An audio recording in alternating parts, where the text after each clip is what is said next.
히브리서 13장 15절부터 17절까지 말씀, 짧은 세 구절이니까 우리 같은 목소리로 읽도록 하겠습니다.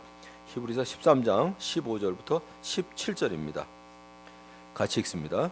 그러니 우리는 예수로 말미암아 끊임없이 하나님께 찬미의 제사를 드립시다. 이것은 곧 그의 이름을 고백하는 입술의 열매입니다. 선을 행함과 가진 것을 나눠주기를 소홀히 하지 마십시오. 하나님께서는 이런 제사를 기뻐하십니다. 여러분의 지도자들의 말을 고지 듣고 그들에게 복종하십시오. 그들은 여러분의 영혼을 지키는 사람들이요 이 일을 장차 하나님께 보고드릴 사람들입니다. 그러므로 여러분은 그들이 기쁜 마음으로 이 일을 하게 하고 탄식하면서 하지 않게 해주십시오. 그들이 탄식하면서 일하는 것은 여러분에게 유익이 되지 못합니다. 여러분들이 아마 2개월 전에 그러니까 1월 달까지 히브리서 말씀을 묵상했는데 저도 히브리서 말씀을 쭉 묵상하면서 마지막 결론이 히브리서 13장 15절부터 17이라는 생각이 들어서 오늘 히브리서 말씀을 전하고 싶습니다.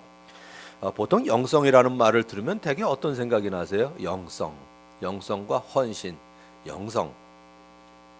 일반적으로 영성이라는 말을 들으면 기도원이나 수도원 또는 침묵기도나 철야기도나 금식기도가 생각이 납니다. 그러니까 일상적인 삶이라기보다는 일상적인 삶과는 다른 별다른 무엇을 떠올리게 되는 경우가 많습니다. 그러나 저는 기독교 영성은 이렇게 번역을 하고 싶어요. 기독교 영성, 하나님의 성품, 이렇게 번역을 하면 제일 좋을 것 같아요. 영성이 뭐냐? 특별히 기독교 영성은 하나님의 성품이라고 정의를 내리고 싶습니다. 즉 일상생활 속에서 하나님의 성품대로 사는 것, 그것이 바로 기독교 영성이란 말이죠.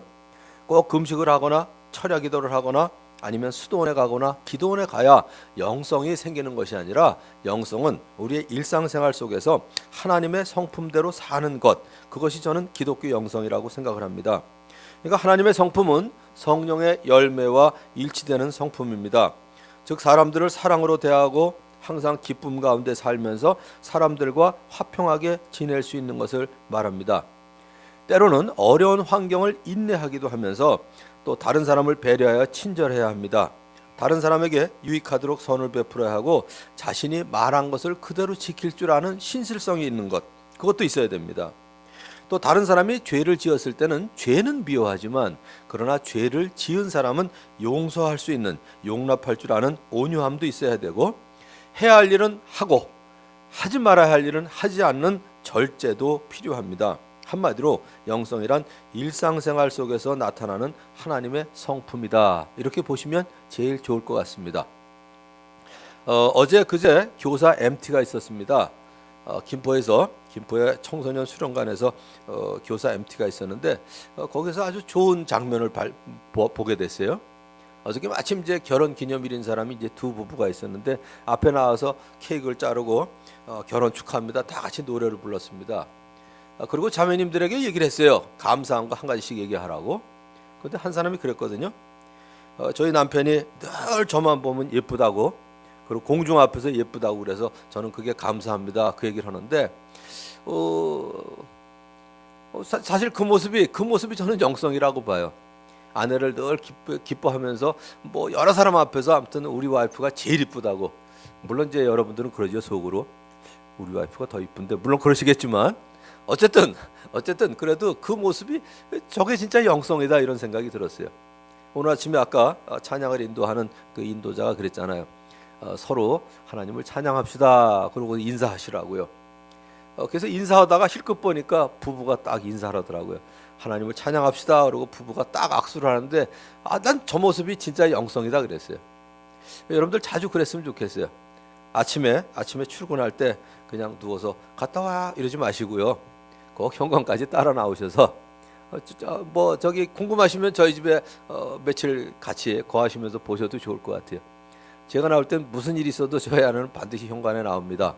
거기에 나와서 같이 서로 축복하고 그리고 키스하고 제가 꼭 출발을 하거든요. 전 그게 영성이라고 봐요. 아마 그것만 해도 가정의 말다툼이나 부부싸움 거의 줄어들 것 같아요. 수시로 하나님 찬양합시다, 뭐 이 악수만 하고 한 번씩 안아주기만 해도요, 부부간에 일치된 마음들. 그러니까 서로 양보하면 서로 피해를 볼 수밖에 없어요.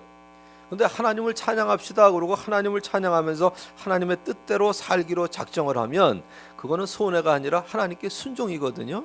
근데 주님 빼놓고 서로 양보하면서 살면 서로 피해보는 감정을 느낄 수밖에 없습니다.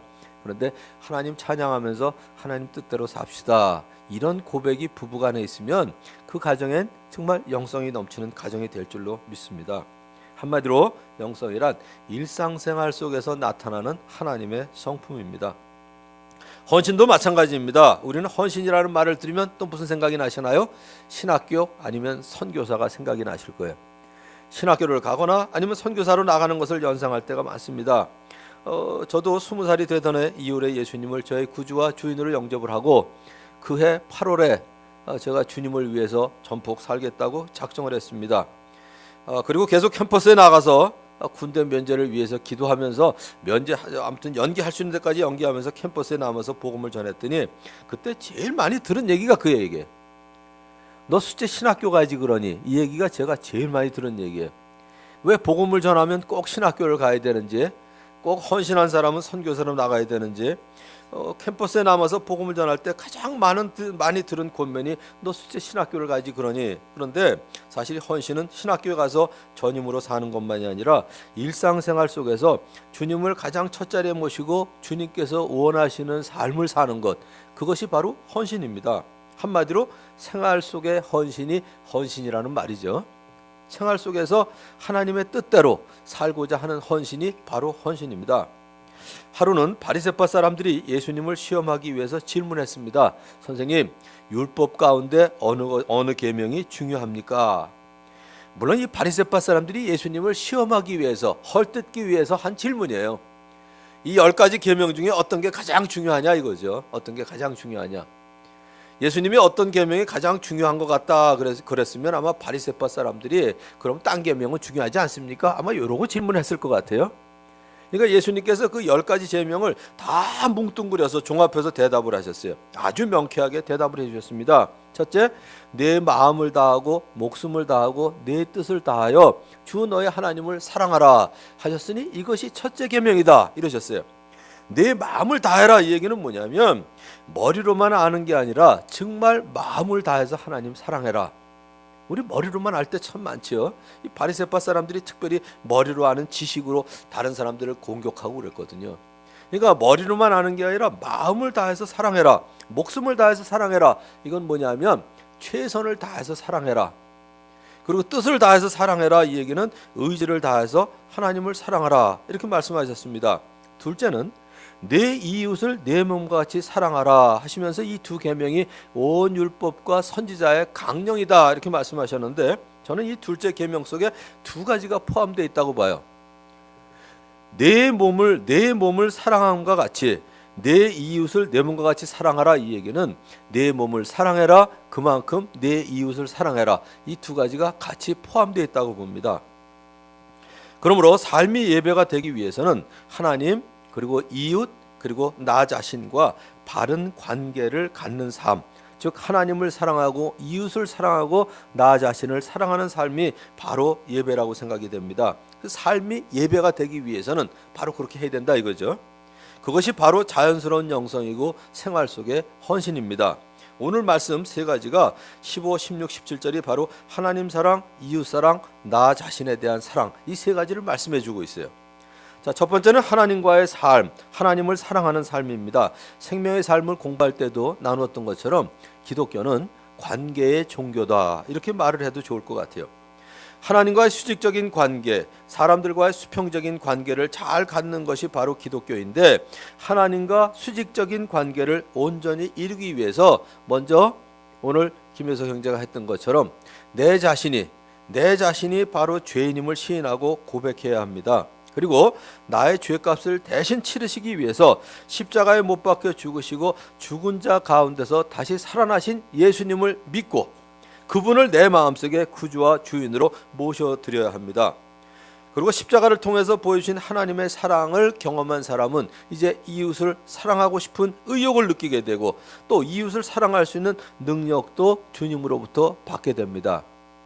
또 하나님으로부터 용서를 경험한 사람은 다른 사람을 용서하지 못하는 거에 대해서 자책감을 가지게 돼요. 전 그건 정상이라고 봐요. 그래서 다른 사람을 용서하고 싶은 의욕도 생기고 또 다른 사람을 용서할 수 있는 능력도 주님으로부터 받게 됩니다. 그러므로 하나님과의 수직적인 관계를 온전히 이룬 사람은 사람들과의 수평적인 관계를 온전히 이루고 싶은 의욕도 생기고 또 사람들과의 수평적인 관계를 온전히 이루게 되는 능력도 받게 된다는 말입니다. 이스라엘 백성들을 구원하신 거룩하신 하나님께서 이렇게 말씀하셨어요. 이사야 43장 21절 말씀입니다. 이 백성은 나를 위하라고 내가 지은 백성이다. 그들이 나를 찬양할 것이다. 하나님께서 이스라엘 백성을 선택하신 목적이 분명히 나와 있어요. 나한테 번제를 드리고 속죄 제물을 드리고 제사를 드리도록 하신 것이 아니라 오직 한 가지예요. 그들이 나를 찬양할 것이다. 이거. 그들이 나를 찬양할 것이다. 영적 이스라엘인 그리스도인들도 영적 이스라엘 사람입니다. 하나님의 백성이에요. 그러면 우리도 마찬가지입니다. 주님을 위하라고 주님께서 구원하신 백성들인데 하나님께서 수직적인 관계를 올바로 이룬 사람들이 해야 될 일, 하나님을 위하여 살고 하나님을 찬양하는 삶을 살게 되는 거예요. 제 원고를 마치 본 것처럼 오늘 찬양 인도하신 분이 그랬는데 둘이 인사하면서 하나님을 찬양합시다 그랬는데 하나님께서 우리를 구원하신 근본적인 목적이 그거예요. 하나님을 찬양하도록 우리를 구원하신 거예요. 바로 그것을 위해서 하나님께서 이스라엘 백성들을 지으셨고 우리 그리스도인들을 구원해 주신 것입니다. 그러므로 우리는 주님을 찬양하는 삶을 살아야 돼요. 찬양하는 삶이 뭘까요? 꼭 노래로 찬양을 하는 그 삶뿐만 아니라 찬양을 하는 삶은 뭐냐면 늘 기뻐하고 감사하고 그리고 찬양하는 삶, 기쁨이 있고 감사하는 삶이 바로 그런 삶입니다. 그래서 히브리서 기자는 오늘 그렇게 얘기합니다. 우리는 예수로 말미암아 끊임없이 하나님께 찬미의 제사를 드립시다. 이것은 곧 그의 이름을 고백하는 입술의 열매입니다. 이렇게 권면하고 있습니다. 여러분들 가끔 생각 좀 해보세요. 세 가지 단어 늘 기억을 하시면 좋을 것 같아요. 정말 내 마음속에 기쁨이 있는가? 내 마음속에 기쁨이 있나? 또 하나, 나는 과연 하나님께 감사하면서 사는가? 배우자에 대해서, 또 자녀들에 대해서, 내가 다니는 직장에 대해서, 내가 다니는 교회에 대해서, 또 내가 속한 목장에 대해서, 또 내가 늘 만나는 목자 목녀에 대해서 감사하는 마음이 있나? 기뻐하는 마음이 있나? 이런 걸 생각하시면 좋을 것 같아요. 저희 집에서 어저께 그런 일이 있었어요. 어제 토요일 날은 되게 그러는데 저희 이제 아들들하고 며느리들이 다 모여서 이제 식사를 같이 하고 8시가 되면 꼭 저희가 예배를 드립니다. 아예 이게 이제 습관이 되니까요. 8시만 되면 조그만 애가 이제 3년 이제 아직도 3년 안 된 그 애가 제일 먼저 하는 일이 뭐냐면 막 돌아다니면서 성경 찬송 갖고 오는 일이에요. 남들이 갖고 오면 너무 싫어해요. 다 지가 갖고 와야 돼. 그래서 그 시간이 되면 너무 이뻐가지고 저희가 일부러 찬송 성경을 준비 안 하고 예배드리자 그러면 지가 막 쩔쩔쩔쩔쩔쩔 왔다 갔다 하면서 그걸 다 갖다 놓거든요. 너무 이뻐요. 그리고 제일 마지막에 저희들 뭐 길게 드리는 거 아니에요. 뭐 애들 예배는 지루한 것 이런 인식 주고 싶지 않아서 딱 3가지예요. 첫째, 찬송가 하나 불러요. 그리고 어저께는 이제 3월 1일이니까 잠언 1장 한 장 읽습니다. 돌아가면서 한 명씩 6명 이제 돌아가면서 읽죠. 이제 오늘은 2장 읽을 거예요. 내일은 3장 읽을 거고 한 달 내에 그렇게 하면 잠언을 꼭 한 달에 한 번씩 읽게 돼요. 그리고 다 읽은 다음에 제가 축복 기도를 하고 어저께 같은 경우 이제 한 가지를 더 했는데 저희 아내가 갑자기 일주일 동안 감사 제목 한번 나눠봐 그래가지고 쭉 돌아가면서 나눴거든요. 감사 제목을 나누는 게 사실은 우리 마음속에 감사 제목을 생각하게 하고 또 다른 사람을 기쁘게 하는데 아주 도움이 됩니다. 늘 우리 며느리가 하나 하는 거 있어요. 조금 닭살 돋는 얘기를 해요. 우리 둘째 며느리가 저에게 이렇게 멋있는 남편을 주신 게 감사해요 그러는 거. 아 닭살 그러고서 이제 저희들이 그러면서 근데 그러는데도 늘 하는 얘기인데도 불구하고 그 남편이 그렇게 좋아하더라고요. 남편이 좋아해요. 맨날 하는 얘기 말고 또 전 그거밖에 없어요. 그리고 어저께는 아무튼 우기더라고요. 알았어 그러고 이제 끝나긴 했는데 어쨌든 우리 마음속에 늘 감사하고 기뻐하고 찬양하는 그 마음이 그 마음이 바로 하나님께서 원하시는 찬미의 제사입니다. 그런데 찬양을 한다, 찬미를 한다, 이게 좀 애매하죠. 찬양을 한다, 찬미를 한다 이렇게 생각하시면 좋아요. 한마디로 칭찬하는 게 찬양이에요. 찬양이 뭐예요? 하나님을 칭찬하는 게 찬양이에요. 어떤 사람을 칭찬할 때는 대개 두 가지를 저희가 칭찬합니다. 그런데 보통 여러분들이 칭찬 그러면 오해하시고 계는 게 있어요. 요거를 오늘 벗어버려야 될 것 같아요. 칭찬 그러면 마치 윗사람이 아랫사람을 칭찬하는 것처럼 느낄 때가 많거든요. 아랫사람도 얼마든지 윗사람 칭찬할 수 있어요. 아빠 오늘은 머리가 너무 멋있어요. 말 돼요 안 돼요? 아빠 오늘 옷은 입으시는 옷은 너무 멋있어요. 얼마든지 아랫사람도 윗사람 칭찬할 수 있거든요. 그러니까 우리들도 얼마든지 하나님 칭찬하실 수 있는 거예요. 하나님만 우리를 칭찬하시는 게 아니라 우리도 하나님을 칭찬할 수 있거든요. 대개 칭찬은 뭘 해요? 두 가지를 칭찬할 수 있습니다. 첫째는 그분의 성품이에요. 어떻게 그렇게 착하세요? 어떻게 그렇게 넓으세요? 너그러우세요? 성품을 칭찬할 수 있어요. 또 한 가지는 뭐예요? 그 사람이 한 일을 칭찬할 수 있습니다. 그러니까 우리가 칭찬할 수 있는 것 하나님에 대해서 마찬가지예요. 칭찬은 윗사람이 아랫사람에게만 하는 것이 아니라 아랫사람도 얼마든지 윗사람을 칭찬할 수 있습니다. 예를 들자면 하나님께서 천지를 창조하시고 다스리는 능력 칭찬할 수 있죠. 또 모든 만물을 질서 가운데 움직이시는 하나님의 지혜를 칭찬할 수 있습니다. 능력과 지혜 하나님께서 우리 가운데 임재하셔서 우리가 어디에 있든지 우리를 도우시고 우리에게 은혜를 베풀어 주시는 하나님을 칭찬할 수 있는 거예요. 또 그 외에도 하나님의 영광을 칭찬할 수 있고 하나님의 성실하심도 칭찬할 수 있고 하나님이 영이신 것, 하나님의 거룩하신 성품, 그리고 하나님의 광대하심, 그리고 우리가 죄인 되었을 때 우리를 위하여 예수 그리스도를 십자가에 내어주실 정도로 사랑하신 하나님의 사랑, 우리의 죄를 용서하시고 기억지도 아니하시는 하나님의 성품, 그 긍휼하심을 자랑할 수도 있어요. 그리고 절대 주권을 가지시고 놀라운 일들을 하시는 하나님의 성품을 자랑할 뿐만 아니라 하나님께서 하신 놀라운 일들을 칭찬할 수 있습니다. 그것이 바로 하나님을 아버지라 부르며 예수님을 나의 주인으로 고백하는 사람들이 예배해야 될 예배의 삶이에요. 첫 번째, 생각 안 나시면 제가 출판했던 것 중에 189절 성경 구절이 있어요. 서점에 가서 꼭 사시든지 아니면 저에게 와서 그냥 복사만 해가셔도 괜찮아요. 거기에 보면 첫 번째, 예수님을 칭찬할 수 있는 12가지, 성령님을 칭찬할 수 있는 12가지, 그 다음에 성부 하나님을 칭찬할 수 있는 12가지가 1번에 쫙 나와요. 그게 전부 36개예요. 12개씩 해서. 저는 아예 하나님에 대한 성품, 예수님에 대한 성품, 그리고 성령님에 대한 성품 하신 일을 자랑할 수 있는 걸 아예 그냥 외워버렸어요. 그래서 하나님을 찬양할 때 그냥 그거 생각하니까 너무 좋더라고. 오늘 제가 말씀드린 것도 그거예요. 아예 첫자를 땄어요. 능지이문하고 영성영거하니 광사긍절이라. 그래가지고 하나님의 능력, 하나님의 지혜, 하나님의 임재하심, 하나님의 은혜, 하나님의 영광, 하나님의 성실하심, 하나님은 영이심, 하나님의 거룩하심, 그리고 하나님의 광대하심, 하나님의 사랑, 하나님의 긍휼하심, 그리고 하나님의 절대주권, 이 12가지만 가지고요 한 제목씩 이렇게 생각을 하고 있으면 너무 좋아요. 하나님 칭찬할 수 있는 게 많거든요. 그게 많아요. 자, 두 번째는 이제 이웃과의 삶입니다. 하나님께서 기뻐하시는 두 번째 제사는 선을 행함과 가진 것을 나눠주기를 소홀히 하지 않는 삶, 이게 바로 이웃과의 관계입니다. 선을 행하는 것은 다른 사람을 유익하게 하는 거예요. 선한 일이 무엇인지에 대해서는 미가서 6장 8절에서 명확하게 말씀해 주셨어요. 제가 몇 년 전에 미가서 6장 8절 가지고 선한 일이 무엇인지 제가 설교를 해드린 적이 있습니다.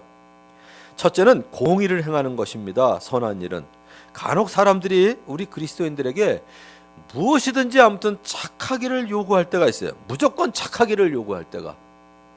무조건 착한 게 선한 게 아니에요. 하나 예를 들어볼게요. 물론 착해야죠. 그런데 자기들의 무리한 요구를 들어주는 것을 착한 것으로 여길 때가 많습니다. 착한 것과 순한 것, 착한 것과 여린 것, 이것은 분명히 구분해야 돼요. 엄밀하게 구분해야 합니다.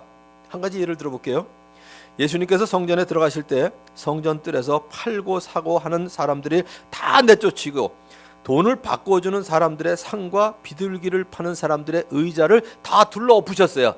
착한 거예요, 아니에요? 세상 사람들이 얘기하는 걸로 생각하면 착한 것처럼 보이질 않아요. 착하면 어떻게 해야 돼요? 다 받아줘야 착한 걸로 생각을 해요. 근데 이건 절대로 착한 게 아닙니다. 그냥 다 덮어주는 게 착한 게 아니라 성전에 오는 사람들이 집에서 정성껏 길러서 흠이 없는 양과 송아지라든지 이런 걸 갖고 왔어요. 그런데 그 갖고 왔는데 성전 입구에서 이것이 흠이 있나 없나를 검사하는 검사관들이 퇴짜를 놓는 거예요. 트집을 잡아가지고. 그리고 거기에서 검사하는 사람들 옆에서 팔고 있는 성전 입구에서 폭리를 붙여서 파는 짐승들을 사가지고 부득이 들어가면 그거는 오케이를 해주는 거예요. 통과를 시켜줘요. 무슨 일이 있었을까요?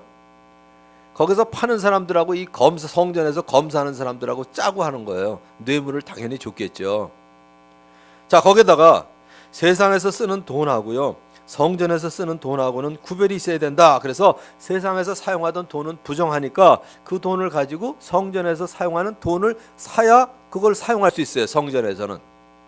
거기 무슨 일이 있었을까요? 반드시 성전에서 쓰는 돈을 팔면서 폭리를 취하겠죠. 그 사이에서. 자, 그거를 그냥 넘어가는 게 착한 걸까요? 그건 착한 게 아니죠. 그냥 순한 거예요. 마음이 약한 거예요. 그거는 뒤집어 엎는 게 사실은 착한 거예요. 이렇게 생각하시면 돼요. 만일에 그 사람들을 그냥 내버려 두고 그 악한 사람들을 그냥 덮어주고 지나간다면 그 사람들에겐 착했는지 모르지만 하나님께는 착한 건가요? 아닌가요? 그 사람들에게 착했는지 모르지만 하나님 앞에서는 착한 게 아니거든요. 그러니까 악인들에게 착하면서 하나님께 착한 일이 안 된다면, 하나님께 악한 사람이 된다면 그건 착한 게 아니죠. 이 세상에서도 그런 일이 많아요. 우리에게 무조건 덮어주고 착하기를 원하는데 이 악한 사람들에게 착한 것 때문에 선한 사람들에게 악한 것이 된다면 그건 절대로 착한 게 아니다 이거죠. 그래서 세상 사람들이 우리에게 요구하는 거는 무조건 기독교인들은 착하기를 요구하는데, 착한 거는 순한 거나 마음이 약한 게 아니라 공의를 지키는 것이 사실은 착한 겁니다. 착한 것은 공의를 지키는 거예요. 자, 두 번째는 불쌍한 사람을 보면 인자를 베풀기를 좋아하는 사람이 착한 사람입니다. 지금은 혼자 된 여자들이 돈을 벌 직장이라도 구할 수 있지만 직장이라도 구할 수 있는데, 제가 어렸던 50년대 60년대만 해도 참 혼자 된 여자들이 살아나기가 힘들었어요. 일단 교육의 기회가 없었어요. 50년대 60년대만 해도. 저에게도 고모가 3분 계시는데 그분 중에 한 분 외에는 교육의 기회를 갖지 못했거든요. 뭐 저희 어머니도 초등학교를 못 나오셨고요. 옛날엔 다 그랬거든요. 그러니 지금부터 몇천 년 전에는 어떻겠냐 이거죠. 구약시대는 말할 것도 없거니와 2000년 전인 신약시대에도 그래서 이런 말씀을 하신 거예요. 하나님 아버지께서 보시기에 깨끗하고 흠이 없는 경건은 고난을 겪고 있는 고아들과 과부들을 돌보아 주며 자기를 지켜서 세속에 물들지 않게 하는 것이다. 이렇게 말씀하신 거예요.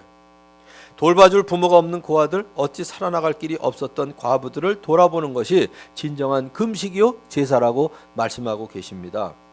그리고 세 번째는 겸손히 하나님과 함께 행하는 것을 착하다고 그랬어요. 가끔 이런 얘기 하시죠. 세상에 믿지 않는 사람들이 하나님을 믿는 사람보다 더 착한 사람 많아요. 이런 얘기 가끔 듣지 않으세요? 저도 사실은 예수님 믿기 전에 그렇게 생각했어요.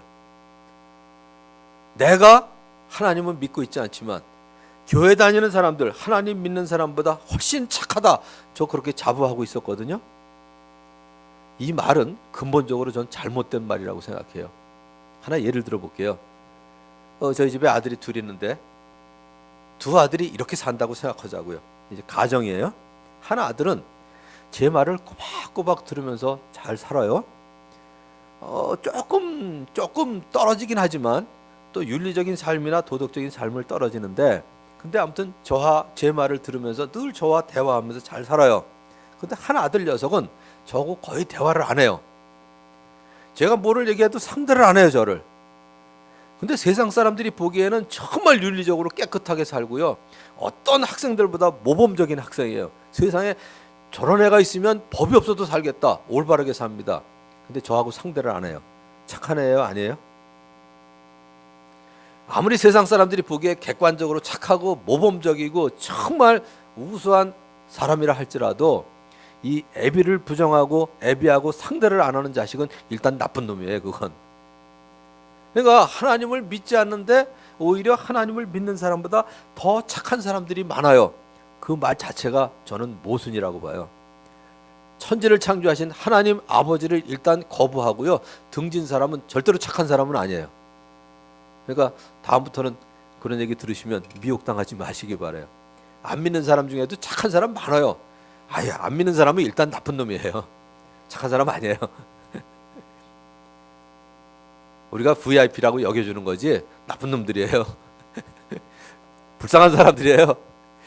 그래서 저희가 VIP를 여기고, 그래도 우리가 안 믿는 놈들이 아니라 구원 받으셔야 할 분들로 여기는 게 그래서 그런 거예요. 아마 그런 얘기 많이 들으셨을 거예요. 진짜 믿지 않는 사람 중에 우리보다 더 착하게 사는 것처럼 보이는 사람 많잖아요. 근데 그거 절대로 착한 거 아니에요. 일단 자기를 만드신 하나님 아버지를 거부하고 하나님 아버지를 믿지 않는 건 일단 나쁜 놈이에요. 일단 나쁜 놈이에요. 하나님께서는 모든 사람과 더불어 화평하게 지내고 거룩하게 살기를 힘쓰라고 말씀하셨습니다. 그런데 이것도 이제 우리가 혼돈하고 있는 게 있어요. 모든 사람과 더불어 화평하게 지내려면 거룩함을 조금 양보해야 될 것 같다, 이런 생각 들지 않으세요? 모든 사람하고 다 친하게 지내려면 거룩함을 조금 양보해야 되지 않아요? 또 거룩함을 유지하려면 다른 사람들과 화평하게 지내는 일은 조금 포기해야 되는 걸로 우리는 착각을 하고 삽니다. 제가 그랬어요. 전에 한번 제가 말씀드렸는데, 처음 이 얘기를 한 친구가 한국 사람이 자기 어머니, 그래서 아주 한국말을 잘하는 일본 사람이에요. 오이치야마라고. 이 친구 복음을 전하기 위해서 아주 술고래예요. 술을 너무 좋아해. 그래서 어느 날 같이 있었는데 저한테 아무튼 뭐 술을 권하더라고요. 안 먹는다 그랬더니 포도주라도 그럼 먹으래요. 안 먹는다 했더니 아는 것도 많아요. 예수님이 포도주를 처음에 가나 혼인잔치에서 만드셨고 마지막 돌아가실 때도 성찬식을 포도주를 했는데 왜 포도주를 안 먹냐요. 너 알기도 잘한다. 그러고 제가 안 먹었어요. 그랬더니 그 친구가 뭐라고 얘기하냐면, 아마 일본 속담에 그게 있나 봐요. 옷이 너무 깨끗하면 아무데나 못 앉는다, 이런 말도 있다 이러더라고요. 우리말에도 있죠. 물이 너무 맑으면 고기가 끼지 않는다. 계속 그게 얘기가 제 마음속에 남는 거예요. 진짜 옷이 깨끗하면 아무데나 못 앉는 건 사실이에요. 그런데 오늘 히브리서 12장, 13장, 15, 16, 17절을 읽었는데 히브리서 12장 14절을 제가 외워놓은 게 있거든요. 히브리서 12장 14절이에요. 모든 사람으로 더불어 화평함과 거룩함을 조치라. 화평함과 거룩함을 동시에 조치라고 성경은 얘기하셨어요. 근데 이건 동시에 조치기가 너무 어려운 얘기 같아요. 화평하기 위해선 거룩함을 양보하든지 거룩하려면 화평하기를 좀 포기하든지. 그런데 예수님이 생각나더라고. 그날 밤에 예수님은 진짜 죄가 하나도 없이 거룩하셨지만 진짜 모든 사람과 화평하셨거든요. 일부러 헐뜯으려는 사람 외에는. 누가 잘 아냐? 애들이 잘 알아요. 정말 모든 사람과 친밀하게 지낼 수 있는 사람인지 아닌지 애들이 잘 압니다. 여러분에게 애들이 가까이 잘 와요, 안 와요? 그거 생각하시면 여러분들의 성품이 어떤지 그거 보면 알아요. 애들이 다 알아요, 그거를. 자기한테 친절하게 해줄 사람은 애들이 알고 먼저 안겨요. 다가와요. 그런데 예수님에겐 애들이 얼마나 다가왔는지 제자들이 시끄럽다고 저리 좀 가라고 이럴 정도로 애들이 다 달겨들었거든요. 그러니까 예수님이 얘기하셨잖아요. 아이들이 내게 가까이 오는 것 막지 마라. 그렇게 얘기하셨어요. 그러니까 그때 제가 제 삶의 모토로 삼았어요. 나 정말 예수님처럼 죄 하나 없이 거룩하게 한번 살아보자. 불가능한 얘기예요. 그러나 모토는 만들 수 있죠. 예수님처럼 죄 하나 없이 거룩하게 한번 살아보자. 그러나 아무나 와서 비빌 수 있는 사람이 한번 돼보자. 그게 제 삶의 모토로 삼은 그날 저녁이었어요. 모든 사람으로 더불어 화평함과 거룩함을 조치라고 말씀하셨습니다. 선을 행하는 일은 다른 사람에게 유익을 끼치는 것입니다. 착한 일이란 공의를 실천하며 인자를 사랑하며 겸손히 하나님과 함께 행하는 것입니다. 내가 가진 것을 어려운 사람들을 위하여 나눠주기를 소홀히 하지 않아야 돼요. 내가 살 수 있는 수준보다 조금만 낮추어서 검소하게 살면, 검소하게 사는 건 아무것도 없이 사는 게 검소한 건 아니라고 봐요. 저는 검소한 거는 뭐냐면 내가 살 수 있는 수준보다 조금만 낮춰서 사는 게 전 검소라고 봐요. 그러니까 전부 다 바닥 생활을 하는 게 검소한 게 아니라 한 달에 1,000만 원 쓰던 사람은 900만 원 가지고 살면서 100만 원 베풀면 되고요. 100만 원 가지고 살던 사람은 90만 원으로 낮춰서 10만 원 다른 사람 위해서 사는 거. 전 그게 검소라고 봐요. 그게 바로 하나님께서 기뻐하시는 삶이고 제사입니다. 자, 이제 마지막 나 자신과의 삶이에요. 17절입니다. 예수님께서 이웃을 사랑할 것을 말씀하실 때 내 몸과 같이 사랑해라 이렇게 말씀하셨어요. 즉 자신을 사랑함과 같이 이웃을 사랑하라는 말씀이죠. 자신을 사랑한다는 말은 자기중심적인 생각이나 이기적인 태도를 말하는 것이 아닙니다. 하나님께서 나를 만드시고 귀중하게 여기는 것처럼 자신을 귀중하게 여길 줄 아는 것을 뜻합니다. 하나님께 쓰임을 받는 것처럼 귀중한 일은 없다고 저는 생각합니다. 그러므로 나 자신이나 배우자 그리고 자녀를 가장 귀중하게 여기는 것은 하나님께 쓰임을 받을 수 있도록 준비시키는 거예요. 그 중에 하나로 나를 인도하는 지도자들의 말을 고지 듣고 그들에게 복종하는 삶은 나 자신을 위한 삶이라고 오늘 분명히 얘기합니다. 여러분들의 목자와 목녀가 되신 분들, 또 초원지기가 되신 분들, 그들의 말을 고지 듣고 그들에게 복종하는 삶을 사는 게 결국 나 자신을 위한 삶이에요. 특별히 나를 영적으로 지도하고 인도하는 리더를 존중하고 마음을 같이 하는 삶은 결국 바로 나 자신을 사랑하는 삶입니다. 물론 영적 지도자들은 자기에게 맡겨진 사람들의 영혼을 지키는 자가 되어야 합니다. 영적 지도자들은 하나님께서 맡겨주신 하나님의 양떼들을 돌보는 일 얼마나 잘했는지 언젠가 하나님 앞에서 보고 드릴 사람이에요. 그리고 회개해야 될 사람입니다. 계산해야 될 사람들입니다. 그것은 영적 지도자들이 하나님 앞에서 계산해야 할 일이에요. 그런데 지도자를 따르는 사람들은 지도자들이 기쁜 마음으로 그 일을 하게 하고 한숨을 내쉬거나 답답한 가슴으로 답답한 마음으로 하지 않도록 해야 합니다. 그렇지 않으면 뭐예요? 나 자신에게도 유익이 되지 않는다. 이렇게 얘기하셨어요. 그러니까 결국 나 자신에게 유익하고 나를 사랑하는 길이 뭐예요? 나를 지도하는 영적 지도자에게 순종하고 그들의 마음을 기쁘게 해주는 거, 그게 사실은 나를 사랑하는 일입니다. 영국의 수상이었던 처칠이 이런 말을 했다고 그래요. 제 마음속에 아무튼 잊혀지지 않는 그 말이 있어요. 나는 배우기를 원한다. 그러나 가르침을 받기는 원하지 않는다. 이 얘기를 했어요. 여러분도 그렇지 않으세요? 배우기는 원하시죠. 근데 누구에겐가 가르침 받기는 별로 원하지 않는 것 같아요. 제가 군대에서 제일 많이 경험했어요. 군대 사병으로 뒤늦게 가가지고 제가 설계 사무실에 갔더니 설계실에 갔더니 저희 그 실장이 저보다